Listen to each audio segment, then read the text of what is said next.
fayraska corona ayaynu ku bilaabaynaa farciisa cusub ee Omicron-ka ayaa si la yaab leh u faafaya sidaasina waxaa shaaca ka qaaday wasiirka caafimaadka UK Sajid Javid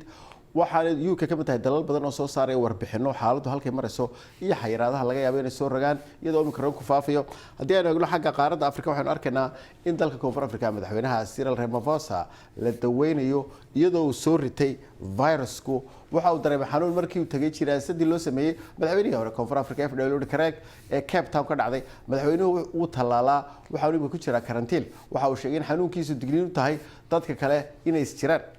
cilmi baadhis laga sameeyay Koonfur Afrika ayaa muujinaysa in Omicron-ku uu Omicron-ka halkii laga soo helay dhawaan ayaa xaqiijinaysa inuu aad la isu qaadin karo laakiin dhimashada iyo bukaankiisu waa uu ka hooseeya leeyahay khatarihii kuwii hore ee soo maray Professor fayrasyada ku takhasusay ayaa inoo sharaxaya shakiga ma jiro in Omicron uu ka halis yaraan doono noocyadii kale ee fayraska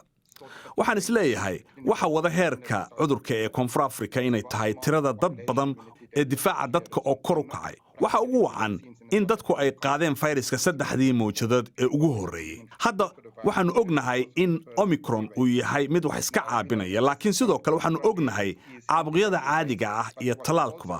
inay saameyn ku yeeshaan difaaca jirka ee unuga T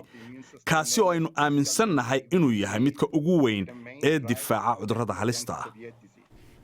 talaalku waxa la leeyahay hadaba gaashaanka ugu wanaagsan ee laga hortagi karo in isbitaal lagu dhigo ama aad u soo dhacdo fayraska xanuunka markii ugu horeysay South Africa ayaa lagu arkay bishii hore wadamo badan oo kale ayagana lagu arkay haddii aynu eegno caalamka guud ahaan waxaynu arkaynaa imkii 16 milyan oo qof in la leeyahay waa laga helay oo noocan cusub kuwaas oo la tirakoobay 27 cisho ugu dambeeyay Mareykanka ayaa wadanka ugu badan waxa la leeyahay isaga waxa uu marayaanba 3 milyan ba ay ku dhow yihiin dadka Mareykanka ka dhacay iyadoo 28 cisho ayaa lagu koobay qaaradan Yurub markaynu dhimaano dalka Jarmalka ayaa ugu badan isagana oo waxay maraysaa 1.5 milyan oo qof ayaa laga helay 28 cisho ugu dambeeya ee la eegayna dalka UK isna qofkii ugu horeeyay ayaaba u dhintay coronavirus-kaasi Omicron-ka la yiraahdo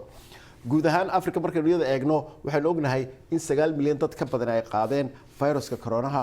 oo ay taasina ay keentay in wadamadu ay ku kala duwan yihiin balse wax u baarayaan iyo sida wax talaalaanba